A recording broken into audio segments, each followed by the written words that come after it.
Bonjour tout le monde. Bonjour. Comment allez-vous? Est-ce que vous allez bien, hein?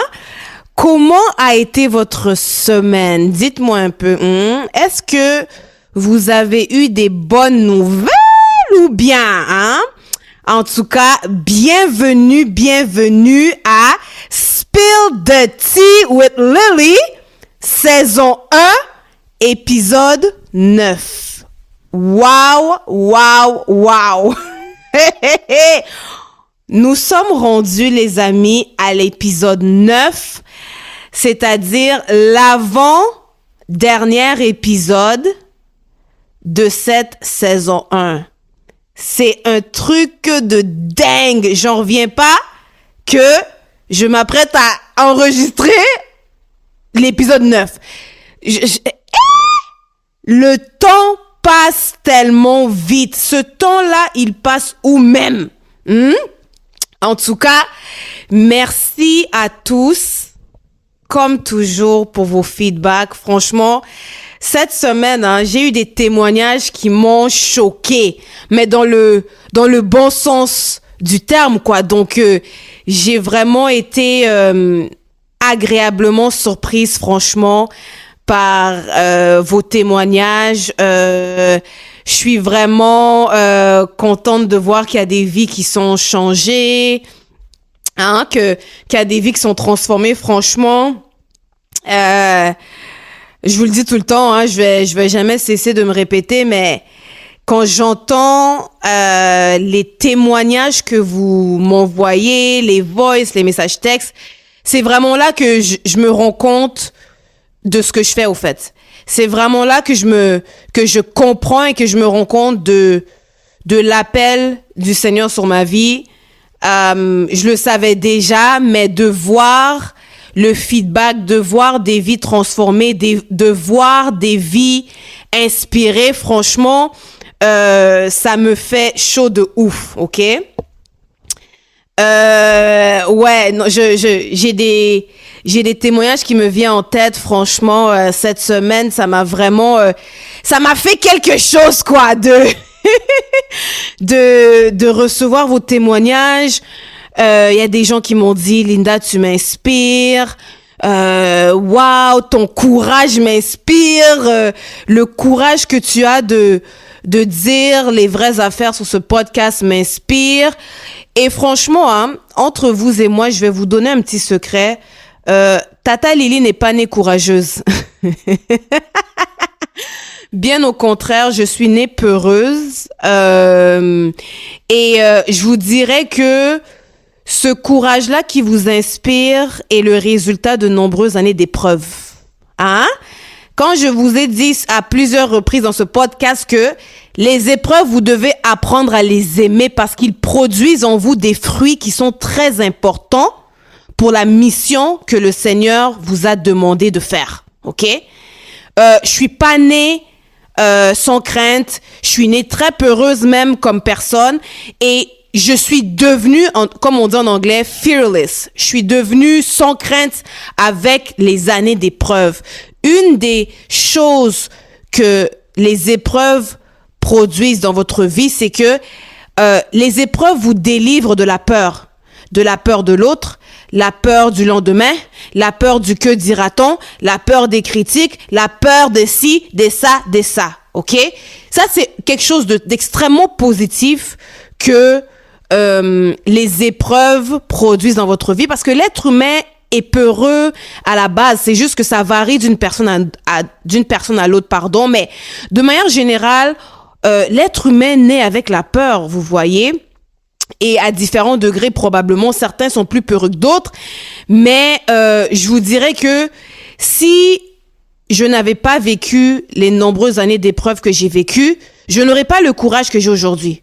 L'épreuve vraiment vous rend, comme vous avez l'impression que vous pouvez conquérir le monde parce que vous avez tellement vu de mal dans votre vie, vous avez tellement vu de souffrance dans votre vie que pour vous, vous avez l'impression que ouais, au fait, je peux conquérir le monde, quoi. OK? Et vous savez, je vous donne deux exemples, OK? Daniel, dans la Bible, lorsqu'il est entré dans la fosse aux lions, vous pensez que quand il est sorti de la fosse aux lions, vous pensez qu'il avait encore peur des lions? Non. Daniel, après avoir expérimenté les lions, vous pensez qu'il avait peur de l'éléphant quand il est sorti? Après avoir vu tous ces lions face à face comme ça, vous pensez que Daniel, quand il est sorti, vous pensez qu'il avait peur du roi ou bien du vice-roi ou bien des ministres ou bien... Hein? Dites-moi un peu, vous pensez que Daniel avait peur du serpent? Non. Parce que il a expérimenté le lion. Du coup, quand il est sorti, je pense qu'il y avait très peu d'animaux ou de situations qui le faisaient peur. On s'entend que si tu passes la nuit avec une bande de lions, tu sors de là transformé, wesh. On est d'accord, les amis. Donc, quand il est sorti de là, il avait peur de très peu de choses. Même chose pour Shadrach, Mishnak et Abednego.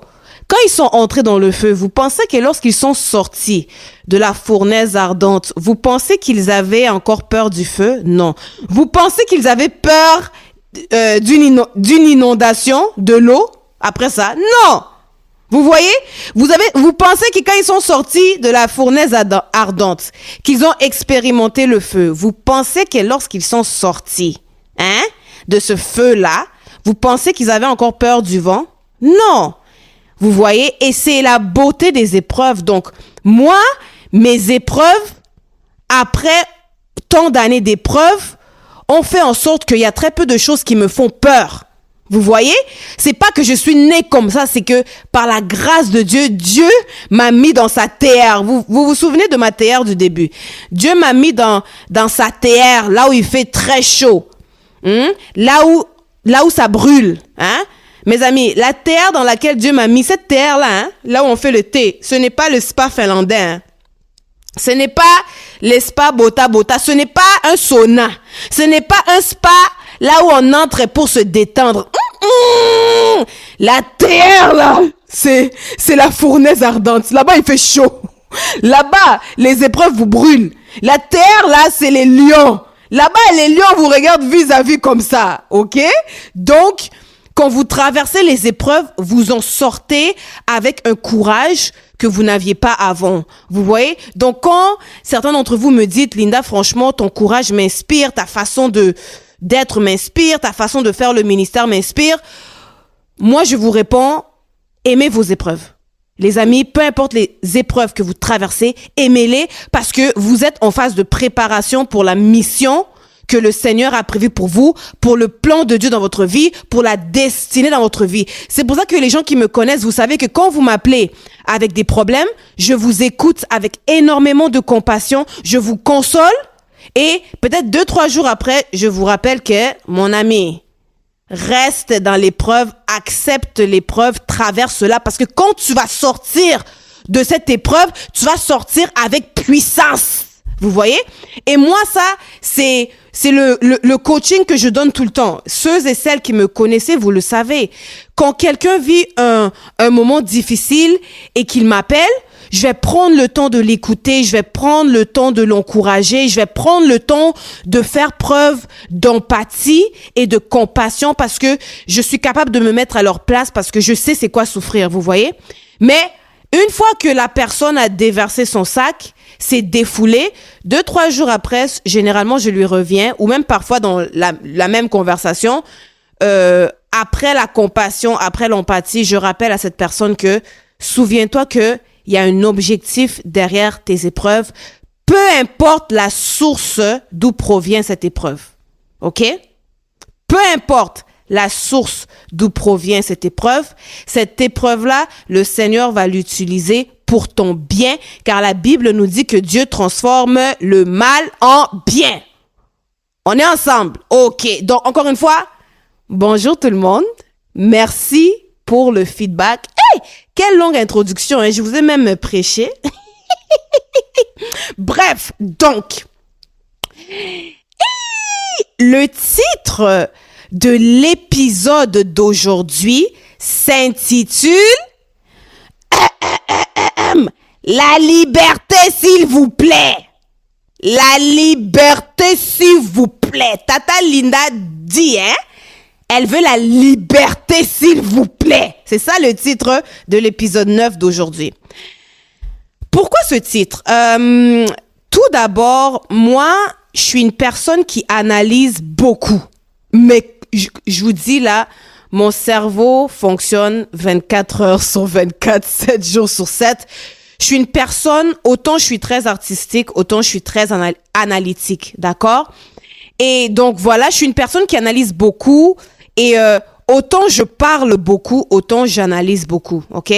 Au fait, ce qui me permet de beaucoup parler, ok, c'est le fait que j'analyse beaucoup, ok? Et la raison pour laquelle j'analyse beaucoup, c'est parce que le Seigneur me bombarde de beaucoup d'informations. Du coup, mon côté analytique doit constamment traiter l'information que le Seigneur me donne. Vous voyez? Donc, je suis capable d'être constamment en mode analyse parce que je dois constamment traiter l'information que le Seigneur me donne. OK? Et du coup, c'est très simple. Le Seigneur me bombarde d'informations. Moi, j'analyse et je traite cette information-là et ensuite, je parle. Vous voyez? Donc, je parle beaucoup parce que j'analyse beaucoup. Et j'analyse beaucoup parce que le Seigneur me bombarde de beaucoup d'informations. Vous voyez un peu l'équation? On est ensemble. OK. Donc, je répète ce que j'ai dit. La raison pour laquelle j'analyse beaucoup, c'est parce que le Seigneur me bombarde de beaucoup d'informations. Du coup, mon côté analytique doit traiter énormément d'informations. OK? Et je vous dirais que une des façons que le Seigneur me bombarde d'informations, c'est lorsqu'il me montre des similitudes entre différentes choses, OK? Moi, souvent, le Seigneur, pour m'expliquer des principes, il va m'enseigner en me montrant des similarités entre deux choses, entre deux situations, entre deux événements, entre deux personnes. Donc, il va mettre face à face deux situations ou deux entités et me montrer les similitudes ou bien les différences, quoi, OK? Et, comment dirais-je?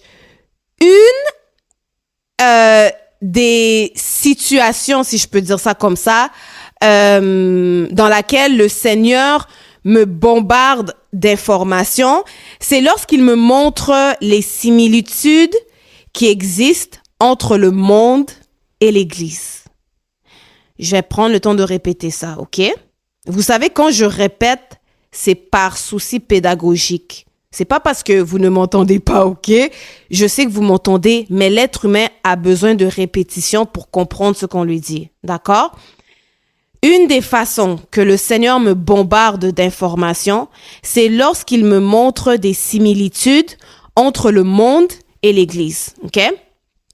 On va entrer dedans, ne vous inquiétez pas. Une première similitude que le Seigneur me montre entre le monde et l'Église, c'est en lien avec l'éducation de l'être humain. D'accord? Je vais vous l'expliquer très brièvement, OK? Dans le monde, tu nais au travers d'une femme et tu grandis au sein d'une famille. On est d'accord? Dans cette famille, on t'enseigne des principes de conduite, que ce soit des bons principes ou des mauvais principes en fonction de la famille dans laquelle vous êtes né. Donc, dans cette famille-là, on va t'enseigner des principes de conduite, des règles et des commandements, d'accord? Et ces principes, ces règles et ces commandements te sont enseignés pour te permettre de vivre en société. OK? Ensuite, lorsque tu atteins la maturité, selon la société, et que tu commences à vivre dans cette société-là, comme tu as développé ton sens critique à l'âge adulte, tu es maintenant en mesure d'évaluer si ce qui t'a été appris dans le nid familial est bon ou mauvais. OK? Donc, je réexplique. Dans le monde, tu nais au travers d'une femme, OK? Et tu grandis au sein d'une famille.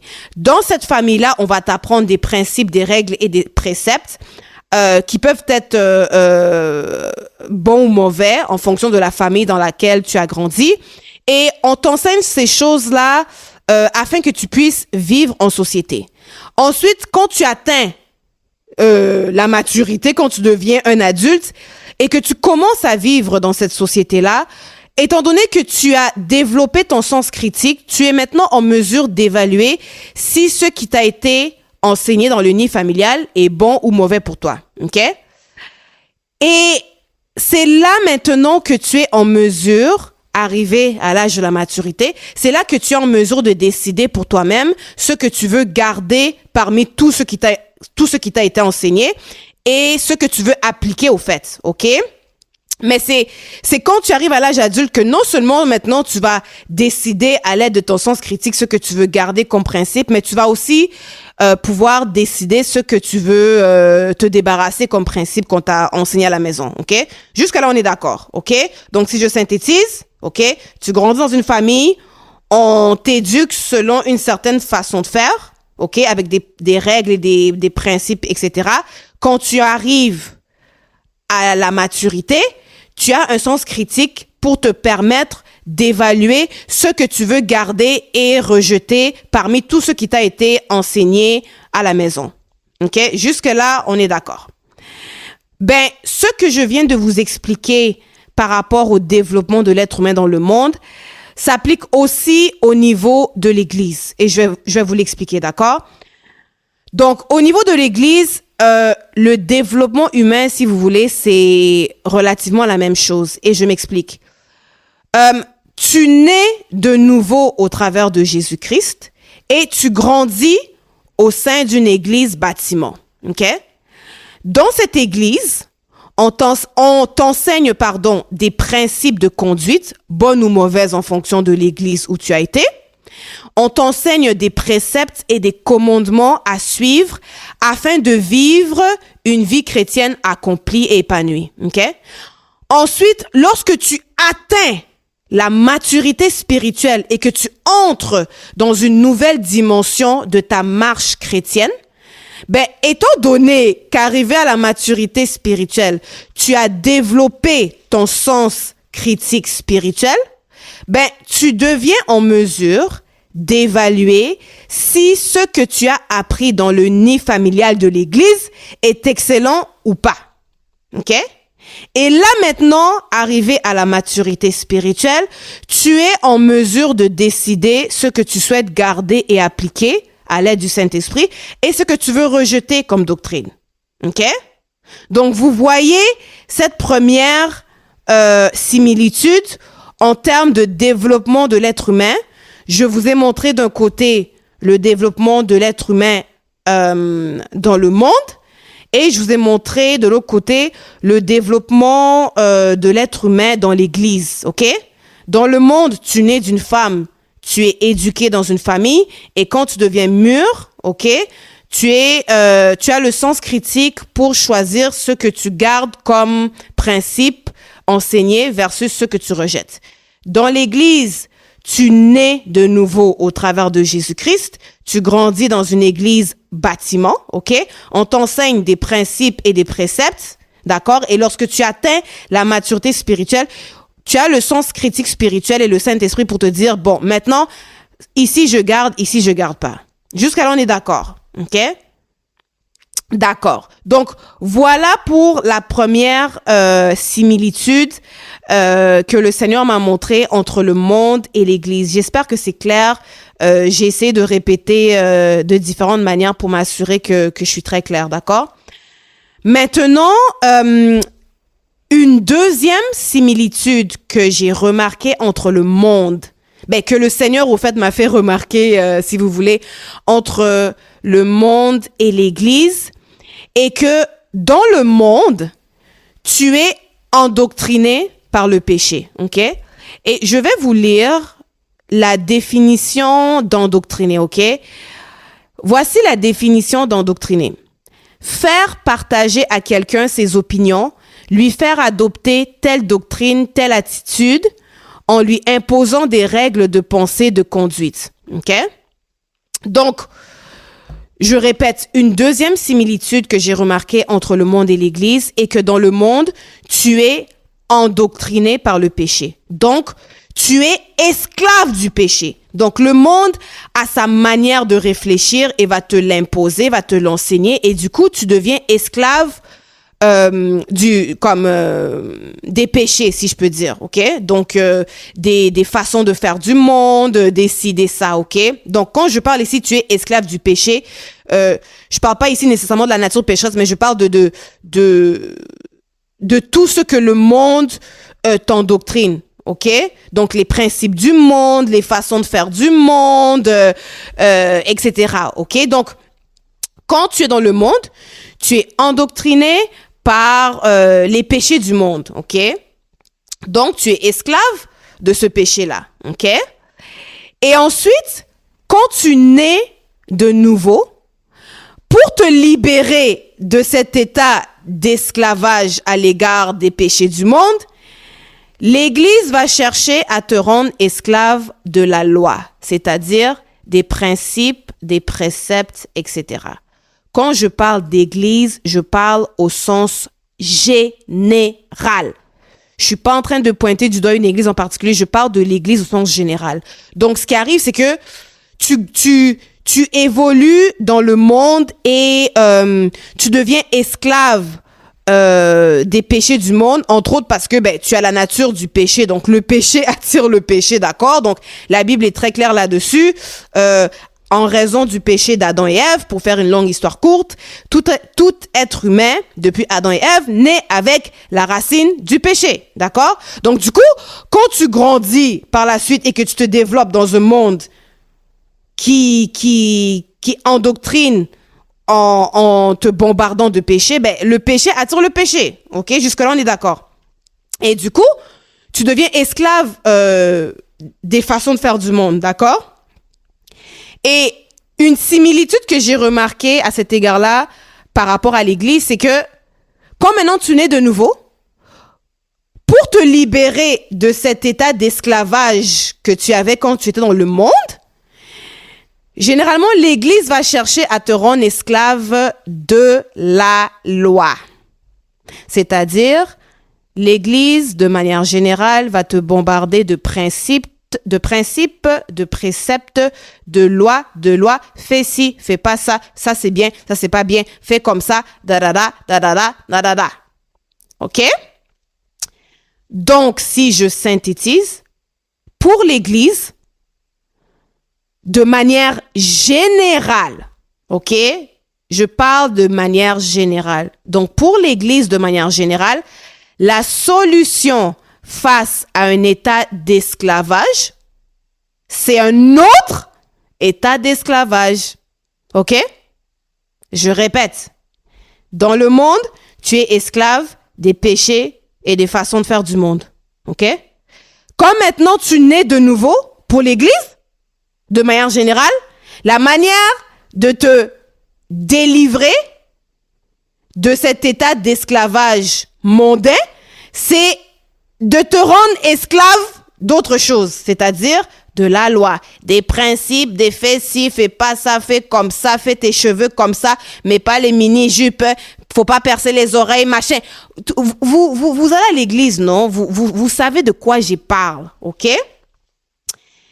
Et pourtant, et vous allez remarquer, si je m'en mettais dans les commentaires, vous allez remarquer quand vous êtes né de nouveau et que vous êtes allé à l'église, quels étaient les types d'enseignements qu'on vous donnait? Remarquez bien, si je monte, mettez-moi dans les commentaires, quels étaient les types d'enseignements qu'on vous donnait? C'était fais ci, fais pas ça, fais ci, fais pas ça, fais ci, fais pas ça, non? OK.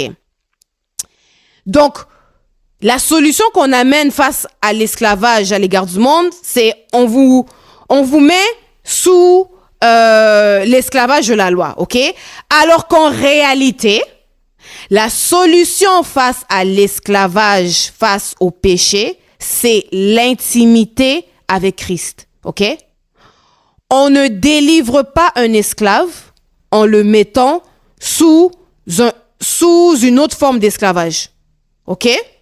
Parce que c'est comme si dans le monde, vous êtes sous le joug du monde, vous venez à naître de nouveau, le Seigneur, par le Saint-Esprit, vous délivre du joug du monde, il vous met dans l'église, mais maintenant dans l'église, on vous met maintenant le joug de l'église, le joug de la loi, d'accord?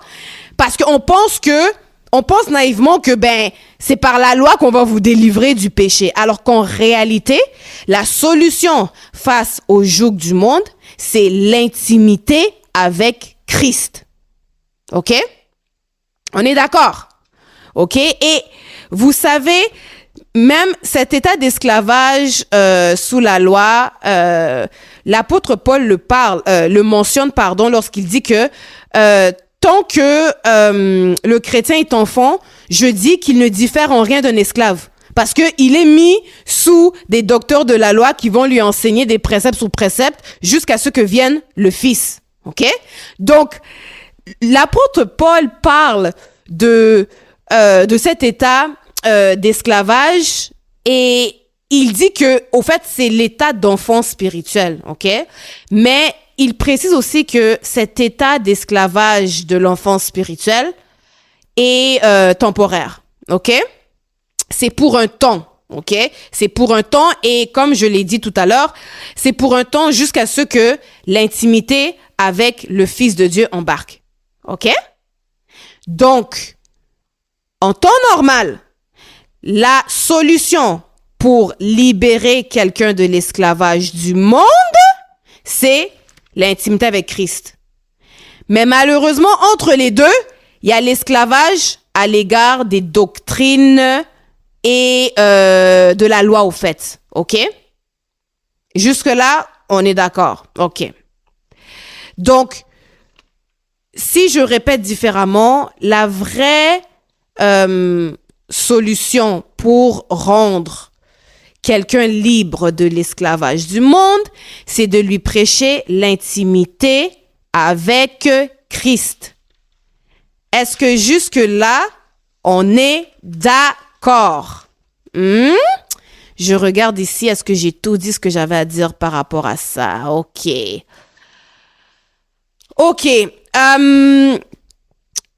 Comment dirais-je? Je viens de vous parler de cette période d'esclavage que beaucoup d'entre nous avons vécu pendant notre enfance spirituelle, OK? Et le truc, c'est que une fois que cette période d'esclavage est terminée, c'est là maintenant que le Christ vient et vous rend libre. OK?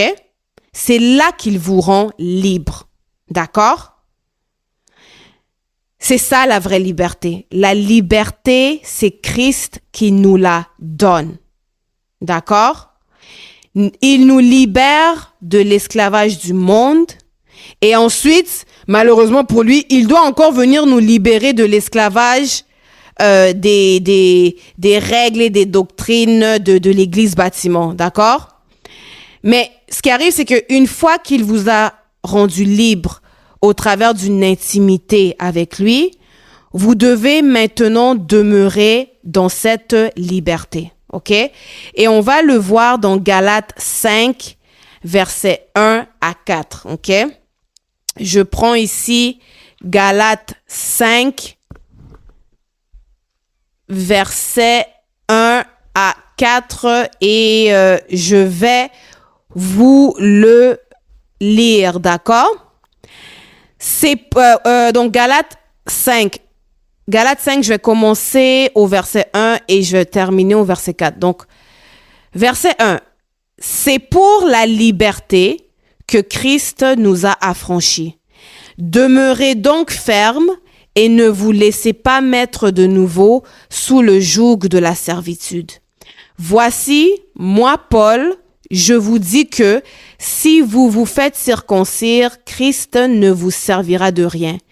Et je proteste encore une fois à tout homme qui se fait circoncire qu'il est tenu de pratiquer la loi tout entière. Vous êtes séparés de Christ, vous tous qui cherchez la justification dans la loi, vous êtes déchus de la grâce. Donc ici, l'apôtre Paul est très clair. OK? Il dit, le Seigneur vous a affranchis, demeurez dans cette liberté-là. OK? Il dit, si vous pensez que c'est en mettant en pratique des règles et des doctrines que vous allez devenir juste, vous vous mentez à vous-même. Il dit, on devient juste en acceptant Christ et en vivant dans une intimité avec lui. Ce qui nous rend juste, ce n'est pas l'obéissance à des doctrines et à des règles et des principes, mais ce qui nous rend juste, c'est l'obéissance à tout ce que le Saint-Esprit nous dit dans notre intimité avec lui. D'accord? Vous voyez la différence? OK? On a souvent l'impression, lorsqu'on est enfant spirituel, qu'on est juste parce que on met en pratique des doctrines, des principes, des règles, machin, OK? Et ce que l'apôtre Paul il dit ici, c'est que voici, moi, Paul, je vous dis que si vous vous faites circoncire, Christ ne vous servira de rien. Et je proteste encore une fois à tout homme qui se fait circoncire qu'il est tenu de pratiquer la loi tout entière, OK? Et il dit ça parce que il y avait des gens en Galates qui voulaient encore pratiquer la circoncision, qui voulaient prendre des trucs du judaïsme. Et lui, il leur dit, si vous voulez suivre la loi, vous devez la suivre au complet. Et il ajoute en disant que ce n'est pas la loi qui vous rend juste. C'est Christ, c'est la grâce. Or, la grâce, c'est cette capacité-là à développer votre intimité avec le Seigneur. J'espère que je me fais très bien comprendre, d'accord? Donc, on devient juste, non pas parce qu'on pratique des préceptes, OK? On devient juste parce que tout d'abord, c'est l'identité que l'on a reçue à cause de la mort et de la résurrection de Christ. Et deuxièmement, l'on devient juste lorsque l'on met en pratique ce que Christ nous dit dans l'intimité. Non pas ce que les doctrines, les règles, les préceptes nous disent, OK? Ce qu'il faut mettre en pratique comme précepte, ce sont les préceptes que le Seigneur nous donne dans notre intimité. Par exemple, il va dire à tel, toi fais ci, toi fais ça. Chaque fois que ce chrétien obéit à la voix du Saint-Esprit en lui, il est en train de pratiquer la justice. Il ou elle est en train de pratiquer la justice. D'accord? Donc, cette justification-là vient de la grâce et de votre intimité avec Christ et non pas parce que vous mettez en pratique la loi. Et c'est ce que l'apôtre Paul dit ici. Donc, il est vraiment clair avec ça. Il dit, c'est pour la liberté que Christ nous a affranchis. OK? Mais en même temps, il prend aussi la peine de dire dans Galates 5, verset 13, cette fois-ci, il dit, frères, vous avez été appelés à la liberté. Seulement, ne faites pas de cette liberté un précepte de vivre selon la chair. OK? Mais rendez-vous par la charité, serviteurs les uns des autres. Donc, il est en train de... Donc, quand on parle de liberté ici, on parle pas de la liberté de faire des bêtises, OK? Parce que je vois des gens venir, Tata Linda, est-ce que tu es en train de dire que les gens sont libres de faire ce qu'ils veulent? J'ai pas dit ça. J'ai dit que lorsque Christ vous rend libre de l'esclavage du monde et de l'esclavage des doctrines et des préceptes ici et là, c'est pour que vous soyez libre de vivre selon ce qu'il vous dit dans votre intimité. Il vous rend libre de ces choses pour que vous soyez à l'aise de vivre votre intimité avec lui et d'obéir à ses directives à lui seul. D'accord? C'est de cette liberté-là dont l'apôtre Paul nous parle ici dans Galates. OK? Donc, je continue. Cette liberté a été acquise par le sacrifice de Jésus-Christ afin, comme je viens de le dire, d'accord, de nous affranchir de l'esclavage du péché et de l'esclavage de la loi, afin que nous puissions vivre dans la grâce. OK? Et ce que la grâce nous apporte, comme je viens de le dire, c'est une relation personnelle avec Jésus au travers du Saint-Esprit. OK? Donc, jusque-là, on est d'accord. Donc, je viens de vous montrer, OK, et je synthétise une deuxième similitude entre le monde et l'Église. Le monde vous rend esclave du péché ou des péchés, OK? Parce que le péché en vous attire des péchés, d'accord? Et l'Église, malheureusement, beaucoup d'églises vous rendent esclaves des doctrines, des règles, des rudiments. Fais ci, fais pas ça, fais ci, fais pas ça. OK? Et du coup, vous étiez esclave dans le monde, vous venez à naître de nouveau et on vous rend esclave, mais des principes de l'Église. OK? Et du coup, le Seigneur, quand il vous permet de naître de nouveau, il le fait pour vous délivrer de l'esclavage du monde, mais malheureusement, vous vous retrouvez esclave des façons de faire de l'Église. Et du coup, le Seigneur doit encore venir pour maintenant vous rendre libre à l'égard des doctrines et des préceptes de l'Église. Donc, c'est comme si il y a deux libérations que le Seigneur fait. Il vous libère de l'esclavage du monde et ensuite, il doit vous libérer de l'esclavage de l'Église pour que vous puissiez enfin rentrer dans cette vraie intimité avec lui. OK? Donc, et je viens de vous montrer aussi que cette liberté-là, une fois que le Christ vous l'a donnée, vous devez rester dedans. D'accord? Maintenant, comment s'exerce cette liberté que le Christ vous donne? Je vais vous répondre très simplement en vous lisant Romains 14, versets 1 à 23. C'est un long passage que je vais vous lire, mais je tiens à le lire dans son intégralité, parce que c'est probablement un de mes passages préférés. OK? C'est toujours une bonne idée d'avoir sa Bible. Romains 14, versets 1 à 23. Je cherche ici dans ma Bible papier. La version de ma Bible papier, c'est la Louis seconde. Laissez-moi regarder ici. OK, je l'ai. J'espère que vous êtes prêts. J'y vais. Donc, Romains 14, verset 1. Le titre de ce passage, c'est Précepte de tolérance. OK?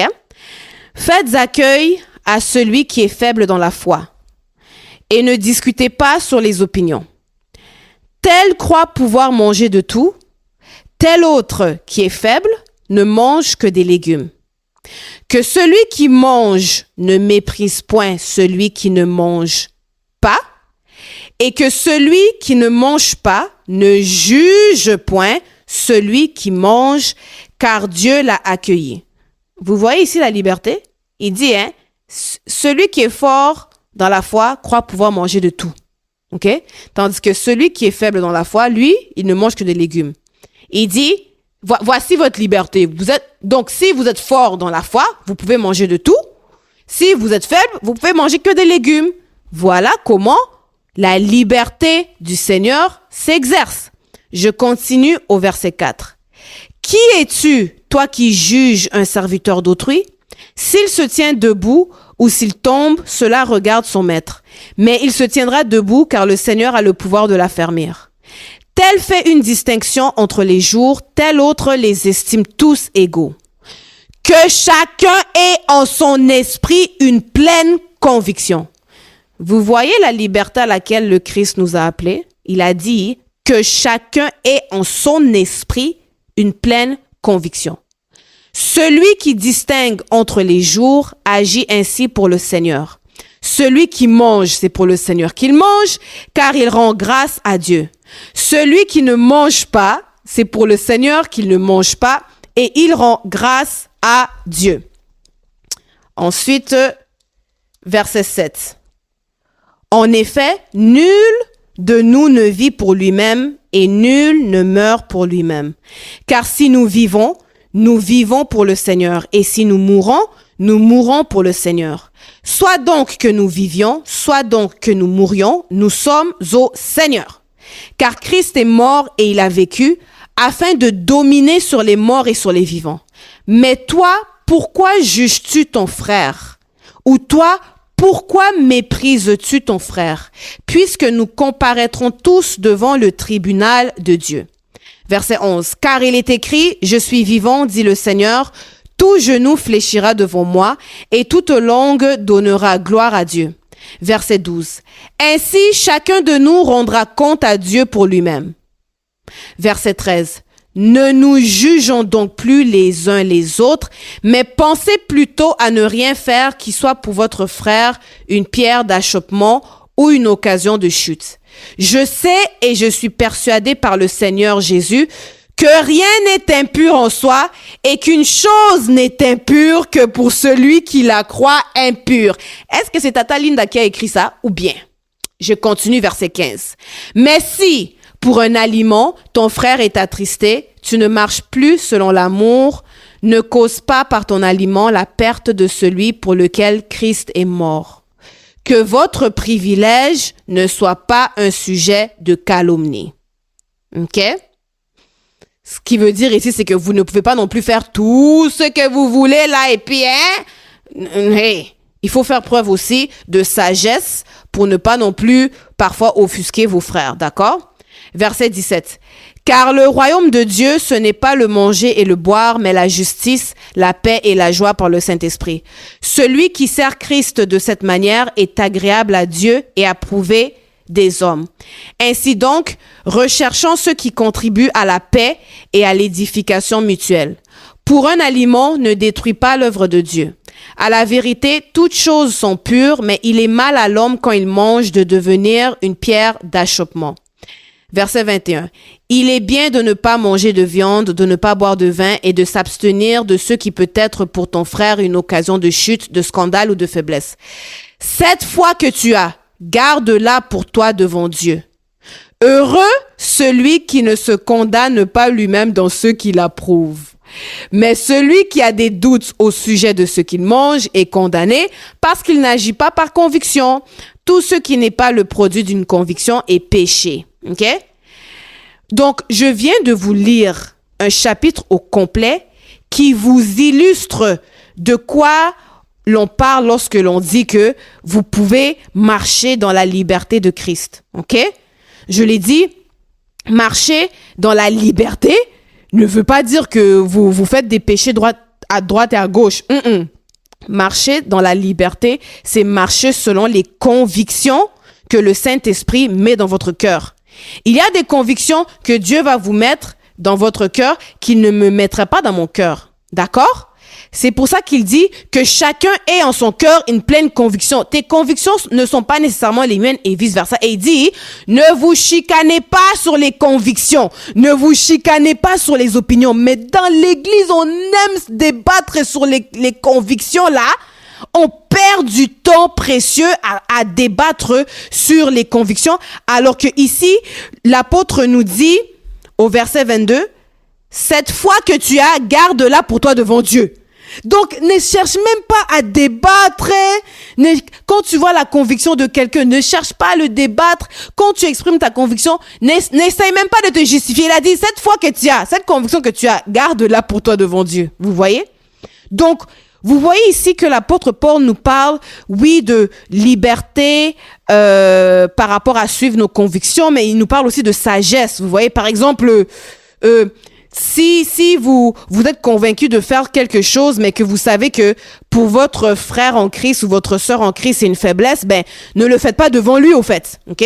Vous pouvez penser à tous les exemples que vous voulez, hein. Je vais pas donner des exemples nécessairement, mais je sais que vous pensez à des exemples, OK? Je vais pas les mentionner simplement parce que je vais pas faire polémique. Je pourrais faire polémique, mais mon but dans la vie n'est pas de faire polémique. Quoique parfois j'en fais. Mais vous-même, pensez à des exemples. Il y a des choses peut-être que vous êtes convaincu de faire, mais que pour votre frère en Christ ou votre sœur en Christ, c'est une faiblesse qu'ils ont. Ben à ce moment-là, par amour et par sagesse, ne faites pas, comment dirais-je, ne faites pas votre conviction devant eux. Vous voyez ce que je veux dire? Faites ça dans votre intimité avec le Seigneur, mais ne le faites pas devant eux. Parce qu'il a dit quoi? Il a dit, pour un aliment, ne cause pas la perte de celui ou de celle pour qui le Seigneur est mort. OK? Donc, il faut aussi, vous devez exercer votre liberté de suivre les convictions du Seigneur dans votre esprit, mais vous devez aussi faire preuve de sagesse lorsque vous suivez ces convictions-là. On est d'accord? Donc voilà pour Romains 14, 1 à 23. Ça vraiment, c'est l'un de mes chapitres préférés dans la Bible. Franchement, il y a tellement de sagesse à prendre ici, d'accord? Et donc voilà pour ça. Et je vais vous illustrer l'importance que Dieu accorde à cette notion de liberté en Christ en vous donnant un tea time, ok? Donc, je répète, ce principe-là de liberté, d'où le titre de mon épisode d'aujourd'hui, la liberté, s'il vous plaît, hein? Donnez-moi ma liberté, s'il vous plaît. Ce principe de liberté, pour vous montrer à quel point le Seigneur y accorde une importance, je vais vous donner un tea time. Et le tea time d'aujourd'hui va être très, très, très, très simple. Je vais vous lire un songe que j'ai eu dans la nuit du 2 au 3 juin 2013. Donc, pour votre info, moi, je suis née de nouveau, le 20 novembre 2012. D'accord? Et ce songe, je l'ai eu dans la nuit du 2 au 3 juin 2013. Donc, c'est quoi? C'est presque 8 mois plus tard. OK? Et ce songe était vraiment un songe prémonitoire, OK? Et je vais vous le lire parce que moi, j'écris la plupart de mes songes. Et ce songe, je l'avais écrit. Je vais l'ouvrir ici dans mon téléphone. Voici le songe, OK? Donc, voici ce que j'ai écrit. Vision dans la nuit du 2 au 3 juin 2013.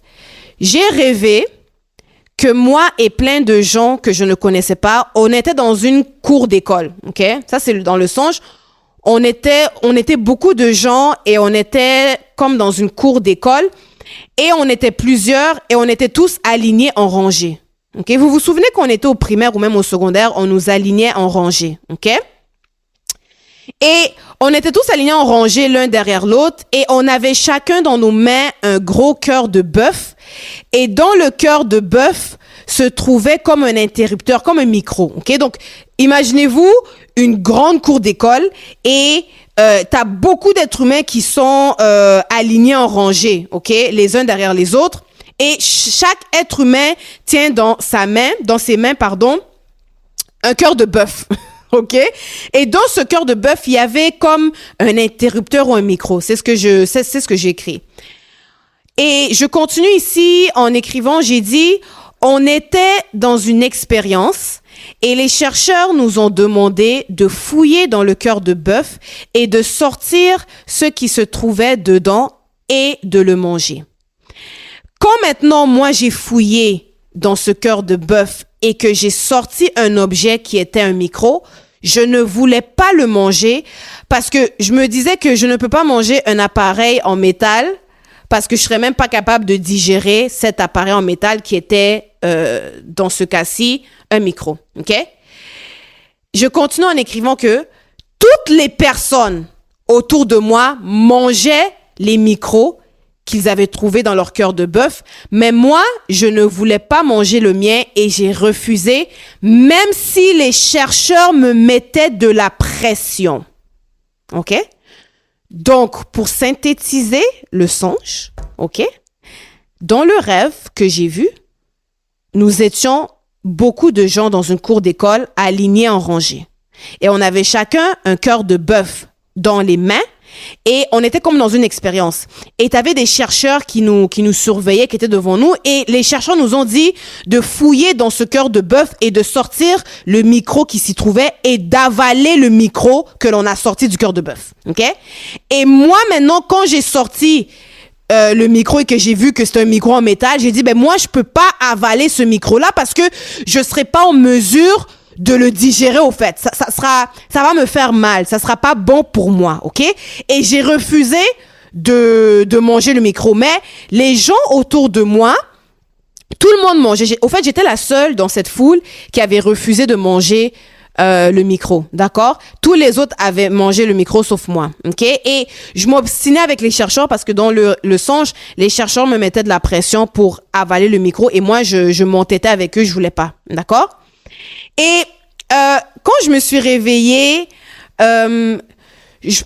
comment dirais-je, c'est un peu plus tard. Je vous dirais pas que j'ai compris le songe tout de suite. C'est peut-être quelques années plus tard que j'ai compris le songe. Et aujourd'hui, je vous dirais, en 2024, ce songe-là, je le comprends encore mieux. Au fait, le Seigneur était déjà en train de m'avertir que j'allais me retrouver dans le corps de Christ, c'est-à-dire l'expérience comme dans le songe. J'allais me retrouver dans le corps de Christ où on allait chercher à m'endoctriner, ok, et où j'allais tout faire pour résister au fait, ok, à cet endoctrinement-là, ok. Donc le Seigneur m'avisait déjà en avance. Parce que en 2013, moi, j'allais pas encore à l'église, ok, j'étais pas encore dans une assemblée et tout. Et le Seigneur m'avisait en avance que le corps de Christ en général, pas juste l'église, bâtiment, mais le Seigneur m'avisait à ce moment-là d'avance que le corps de Christ, de manière générale, allait essayer de m'endoctriner, de me mouler, ok, par des principes, d'où le micro dans le songe, et ils allaient chercher à me faire avaler des principes que moi je n'allais pas aimer, ok, mais que initialement j'allais accepter, que par la suite j'allais me battre avec ça au fait, tu vois. Et le Seigneur au fait était en train de me montrer de plusieurs années en avance que moi, Tata Linda, on allait essayer de m'endoctriner et j'allais résister à cet endoctrinement-là. Et la réalité, c'est que j'ai résisté. Dans ma marche chrétienne, j'ai initialement résisté, ensuite j'ai cédé et ensuite j'ai recraché. Donc vous voyez, Dieu m'a montré le songe et le songe s'est relativement passé à peut-être 90% comme je l'avais vu, d'accord, à la différence près que pendant un temps, je me suis laissé endoctriner par les rudiments et la loi. Ok, donc pendant un temps, pendant un très faible temps, j'ai accepté d'avaler ce micro et au final je l'ai régurgité, je l'ai vomi, ok. Donc c'est la légère différence entre le songe que le Seigneur m'a montré et la réalité, c'est que il y a eu une courte période de temps où dans la vraie vie j'ai accepté d'avaler le micro, mais rapidement je l'ai recraché. Vous voyez, donc le Seigneur me montrait d'avance que cette liberté là j'allais la perdre. Ok, mais que j'allais me battre pour avoir cette liberté-là. Malgré la pression, j'allais tout faire pour préserver cette liberté-là. Vous voyez un petit peu ce que j'essaie de vous expliquer entre le songe et ce que moi j'ai vécu. Si le Seigneur a pris le temps de me donner ce songe, c'était pour que lorsque ça allait arriver, que je me rappelle, que je me souviens que, le Seigneur m'avait dit. Donc, pour que le Seigneur prenne le temps de m'avertir, c'est que vous voyez à quel point la liberté que le Seigneur nous a donnée en Jésus-Christ est capitale pour lui. Il y tient mordicus, ok? Et quand le jour où que j'ai commencé à vomir certains principes qui m'ont été enseignés, que j'ai entendus, ce jour-là, je me suis souvenu de ce songe-là, vous voyez? Et là où j'ai été traitée de rebelle, en fait, c'était simplement le songe du Seigneur qui s'accomplissait dans ma vie. D'accord? Donc, vous voyez au travers de ce petit tea time sous forme de songe, vous voyez à quel point la liberté est extrêmement importante aux yeux du Seigneur. D'accord? Donc, morale de l'épisode, ok, très simple. Christ est mort afin de vous rendre libre de vivre pleinement votre intimité avec lui. D'accord? Donc, voilà. L'épisode 9 est complété et fini. J'espère que vous avez kiffé et je vous lance de gros bisous. Moi, et je vous dis à la semaine prochaine. Bye!